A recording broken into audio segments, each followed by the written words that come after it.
Hey people, welcome back. We're in England. We're looking after these two beautiful dogs. Aren't they lovely? And today I'm going to be talking about how I can afford to travel in the hope that you will get some tips and how you can start affording to travel too. So last episode we did was how I can afford to travel, and it was all about accommodation. So if you haven't seen that one already, check it out. Today's one's going to be all about transport, and the next one's going to be all about making money on the go, so subscribe to make sure you don't miss that one. I have a feeling that one's going to be the best one, so woo, excited! So today's going to be all about travel, getting between A and B, and yeah, let's see how it goes. Okay, so my first and probably most important tip would be to always book in advance. I think there's a lot of tips about booking flights, and they say, oh, you can book them on a Tuesday, maybe 3 weeks before, or like when the moon is high, or when an old lady walks past and calls you darling. Darling. But, you know, for me, I've always found that the earlier you book something, quite often the cheaper it is. So that goes for buses, trains, and flights. But yeah, so that would be my top tip, number one. Number two would be to use the website Rome to Rio. There's a link below. It's a 2, like the number 2. I absolutely love this website. You put in basically where you're going from to where you're going to, and it shows you all the different options of how to get there. So bus or train or flight or car or, you know, hovercraft, I don't know. What? And I find this is a really good website because it's not really affiliated with anyone, and it really almost always gives you the cheapest option or the quickest option, whatever you like. And it's not always 100% accurate, so it might say this journey costs £5, but actually it's more like 7 or maybe cheaper. But it's always a roundabout right, I think, so I really like that website. And it links to the websites that you can book things on, Rome to Rio. So we're not actually affiliated with Rome to Rio at all, though if they want to contact us and become affiliated with us, that would be good. I've just always found this website to be really good, so that's why I'm telling you guys about it. Another website I really like to use is Skyscanner.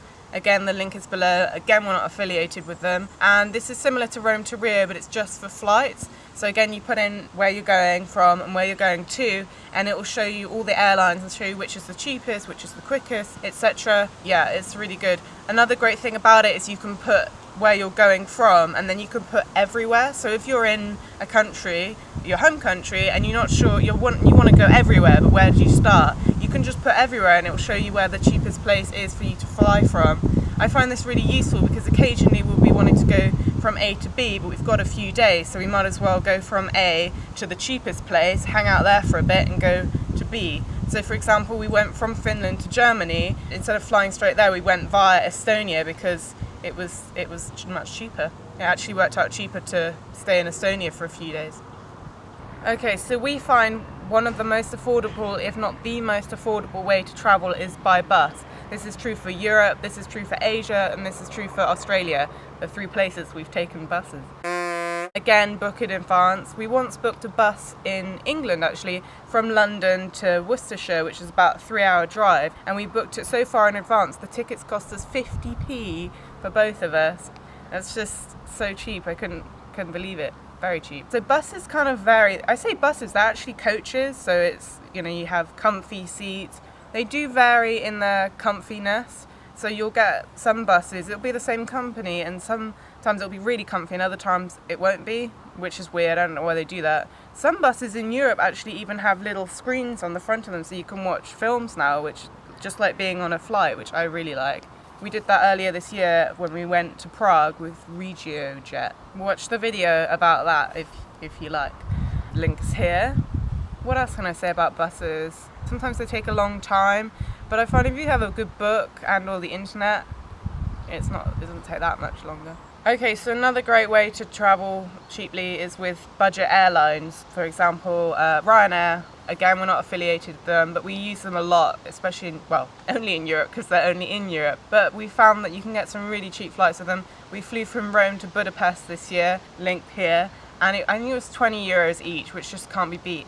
One thing you have to be careful about with budget airlines though is check their hand luggage allowance, because they all have different rules. Some let you take a little bit heavier, some don't, some weigh, some don't. Some, like Ryanair, will let you take a carry-on and also a handbag, which is really good. But if you're at the back of the queue, then often they make you put it underneath, which isn't great for people like us because we have laptops and our laptops can't go underneath. So just get to the front of the queue. You can check everything online. Just be aware when you're booking. Oh yeah. Ah, sorry. We also flew with some cheap airlines in Asia. We flew a lot with AirAsia. They're very cheap. Okay, so another good website that again we're not affiliated with is BlaBlaCar. And basically it's kind of like hitchhiking, but it's pre-arranged and you pay the car. So a driver will be going from A to B and they'll pick you up on the way and you pay for your seat. Often it's cheaper than the bus and a lot more luxurious because, you know, you'll be in a nice car. We used BlaBlaCar in the Netherlands and the guy's car, what was his car? It was really nice. I think it was like a BMW or something.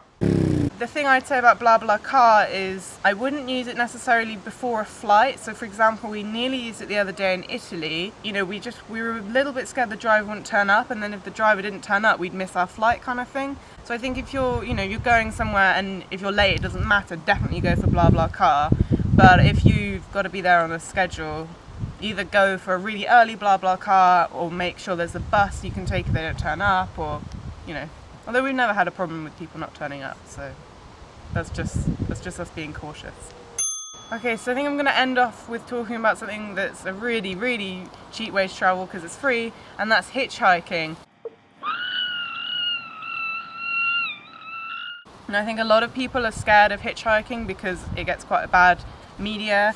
The thing I'd say about hitchhiking is it's not like it used to be because of smartphones, so you know you can just call the police or whatever. It's not like the 60s where you couldn't. Another thing I'd say about being cautious with hitchhiking is, I don't know, often the people that tell us not to hitchhike, they're the kind of people who just don't leave the house. I mean, I would rather, obviously I don't want to die hitchhiking, but I think it's better to live your life and die hitchhiking than to stay at home and just die watching telly. Can I say that? Yeah. Oh my god. Okay. So we hitchhiked in the Azores. We hitchhiked 30 times and every time was a success. Obviously we didn't die, so that was great. If you want to watch our Azores video, check it out here.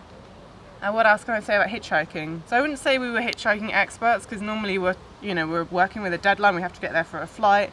So we don't hitchhike that often, but whenever we have done, it's been lots of fun. You get to meet other travelers or just other people. And yeah, we've always had really great experiences doing it. Okay, so that was our transportation video. We really hoped you enjoyed that one. Like I said, if you haven't seen the accommodation one, check it out now. And if you'd like to see the making money whilst on the go traveling, make sure you subscribe because we're going to be doing that one tomorrow. And or check us out on Facebook, Instagram, Twitter for updates of when our new videos are coming out. Goodbye from me and these beautiful dogs, and goodbye from Tambe, who's behind the screen. Give us an extra like for the beautiful dog. I really like these dogs. I think they're really nice. And comment below, tell us what's your top tip for travel, and do you like these dogs? Bye.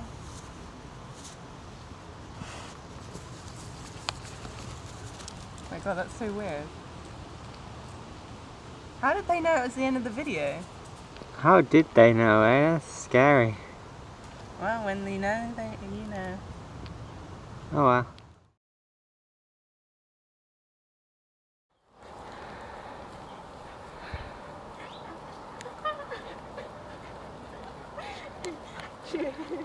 Do a twist. Oh my god. No, Maddie, no! I don't like you like that. Twirl around, twirl in a circle. That's it. Twirl in a circle.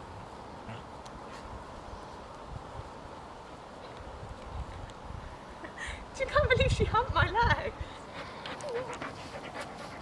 Cartwheel. Yeah, do a cartwheel then.